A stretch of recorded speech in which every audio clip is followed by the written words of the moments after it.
तुम आगे बढ़ो, हम तुम्हारे साथ हैं। संपूर्ण राज्याचं लक्ष लागलेलं आहे तो मतदारसंघ म्हणजे नांदगाव विधानसभा मतदारसंघ। कारण या ठिकाणी समीर भुजबळ हे अपक्ष उमेदवारी करता आहेत आणि त्यांच्या समोर शिवसेनेचे विद्यमान आमदार सुहास कांदे आहेत। गावागावात समीर भुजबळ यांचा सध्या प्रचार सुरू आहे। गावांवर खेड्यांवर वस्त्यांवर जात आहेत, लोकांशी संवाद साधतायत, आपली भूमिका पटवून देण्याचा समीर भुजबळ प्रयत्न करतायत आणि त्यामुळे आपण त्यांच्याशी संवाद साधतोय। भुजबळ साहेब, कशा पद्धतीचं वातावरण काय बघताय तुम्ही एकूणच निवडणुकीचं चित्र? कारण अपक्ष उमेदवारी करता आहात, किती मोठं आव्हान वाटतंय? खरं म्हणजे ही निवडणूक जेव्हा मी घोषित केलं की हा अपक्ष म्हणून लढणार आहे, तेव्हापासूनच आहे मोठा जनसमुदाय माझ्या पाठीमागे उभा राहिलेला आहे।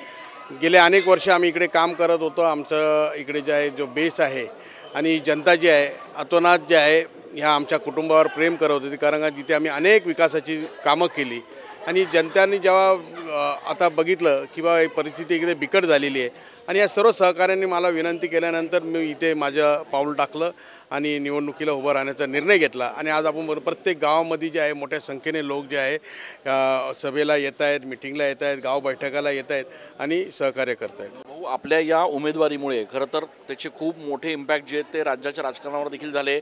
नाशिकमध्ये शिवसेनेच्या वतीनं मग काही ठिकाणी आपल्या राष्ट्रवादीच्या समोर उमेदवार मला वाटत नाही, कारण मी माझ्या पक्षाचा राजीनामा देऊन मी बाहेर पडून मग मी इकडे निवडणूक लढतोय।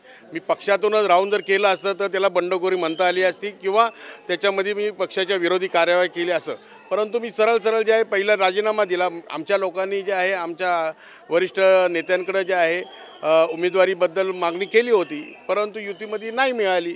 पण ही जी इकडची ग्राउंड रिॲलिटी आहे, इकडची जी परिस्थिती आहे ही एक वेगळी भयानक परिस्थिती आहे आणि ती कुठेतरी सुधारली पाहिजे ह्या दृष्टीने सर्वांनी आग्रह धरला आणि म्हणून मी आलो।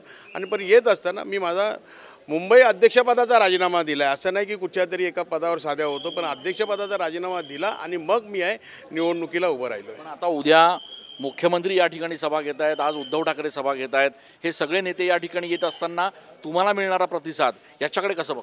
नाही, असं आहे की त्यांच्या ह्या सभा होत आहेत हे ह्याच्यासाठीच होत आहे की त्यांना सर्वांना जे आहे हे कळून चुकलेलं आहे की माझी उमेदवारी इथे ह्या लोकांनी जे आहे जनतेने हातात घेतलेली असल्यामुळे किती मोठ्या स्ट्रॉंगली जे आहे आम्ही इथे कंटेंट करत आहोत। आणि जनतेने जे आहे मला आता कुठच्या मोठ्या सभेची गरज आहे। माझ्या ही जनता जी आहे प्रत्येक गावापाड्यामध्ये जाणारी जी काही माझ्या जनता भेटते हेच माझं खऱ्या अर्थाने माझ्या पाठीमागे खंबीरपणे उभं आहे आणि त्यामुळे मोठ्या सभा घेऊन दिखावा करण्यात काही पॉईंट नाही आहे। जर मी त्यांच्याशी जेव्हा चर्चा करतो तेव्हा मला त्यांच्या अडचणी सांगतात। आज मोठ्या सभेमध्ये आम्ही स्टेजवर जाणार, भाषणं करणार, परंतु इथे जे आहे मी डायरेक्ट टचमध्ये येतो। आज मी लोकांची जे संवाद साधू शकतो, ते त्यांचे प्रश्न मांडू शकतात, मी त्यांना त्यांचे उत्तर देऊ शकतो आणि असं करून जे आहे मी प्रत्येक गावामध्ये जे आहे आमचे जे सर्व सहकारी आहेत, आमचे कार्यकर्ते आहेत आणि जनता जे आहे मिळून जे आहे एक कनेक्शन जे आहे ते मोठ्या प्रमाणात उभं करतो। याचा अर्थ समीर भुजबळ कुठल्याही मोठ्या सभा घेणार नाही, थेट लोकांमध्ये जाऊन त्यांच्या माध्यमातून निवडणूक लढणार? हो, निश्चितच। कारण का मी माझी जी आहे फॉर्म भरतानाच मोठ्या प्रमाणात एक रॅली निघालेली होती, आपण सर्वांनी ती बघितली आणि ती एवढ्या मोठ्या हजारोच्या संख्येने मतदारसंघातले लोक आलेले होते। तर त्यावेळेस ठरवलं की बाबा ही जी आहे निवडणूक आता जनतेने हातात घेतलेली आहे, म्हणून आता जनतेच्या भेटीसाठी मी जातोय, जनतेला जे आहे त्यांच्या अडचणी समजून घेतोय आणि मी फक्त इकडे येऊन फक्त कोणाला हरवण्यासाठी किंवा कोणाला पाडण्यासाठीचा विचार नाही आहे। इकडे जी असलेली जी काही दहशत आहे ती कुठेतरी संपवण्यासाठी आणि परंतु ती संपवल्यानंतर ह्या मतदारसंघात राहून आपल्याला काय विकासाची कामं करायची तो अजेंडासुद्धा मी घेऊन आलेलो आहे। आज आम्ही जो आमचा वचननामासुद्धा प्रसिद्ध केला की पाण्याची मूलभूत सुविधा जी आहे ती नाही आहे, नळ पाणी पुरवठा योजना नाही आहे, सिंचनाच्या पाण्याची सोय नाही आहे, रुग्णालय नाही अद्ययावत नाही आहे, शाळा अद्ययावत झालेल्या नाही आहे, रस्त्याची तर फारच बिकट परिस्थिती आहे। असे अनेक प्रश्न शेतकऱ्यांसमोर आहे, महिला भगिनींसमोर आहे, परंतु ह्या कुठेतरी दूर झाल्या पाहिजे आणि हे दूर होत असताना हे मूलभूत सुविधा पूर्ण करत असताना आपल्याला काहीतरी मोठमोठ्या योजना आहे। आपण जर नाशिकमध्ये बघितलं असेल, मी खासदार या नात्याने आपण काम केलं, आपण कलाग्राम आणलं, बोट क्लब आणलं, रिसॉर्ट आणलं, एअरपोर्ट आणलं, पासपोर्ट कार्यालय आणलं, उड्डाण पूल केले, त्र्यंबकेश्वरचा रस्ता केला, संभाजीनगरचा रस्ता केला, अनेक विकासाची कामं केली आणि त्यामुळे आज जे आहे नाशिकमध्ये जो बदल दिसतोय आपल्याला की मोठमोठे आता इंडस्ट्री यायला लागले, हॉटेल्स यायला लागले, मॉल्स यायला लागले, रेसिडेन्शियल कॉम्प्लेक्स, म्हणजे बाहेरून लोक जे आहे आज नाशिकमध्ये यायला लागले आणि नाशिकची जी आहे एक इकॉनॉमी जी आहे मोठ्या प्रमाणात वाढायला लागली। तसंच जर इकडे जर आपल्या कायापालट करायचं असेल इथे सूतगिरणीसारखं जे आहे प्रकल्प आणू शकतो. एक महिलांचं दूध संघ काढून दुधाच्या संदर्भामध्ये आपण जे प्रक्रिया करून एक मोठं जाळं निर्माण करू शकतो. त्याचबरोबर मका मोठ्या प्रमाणात मक्यावर प्रक्रिया केंद्र काढू शकतो.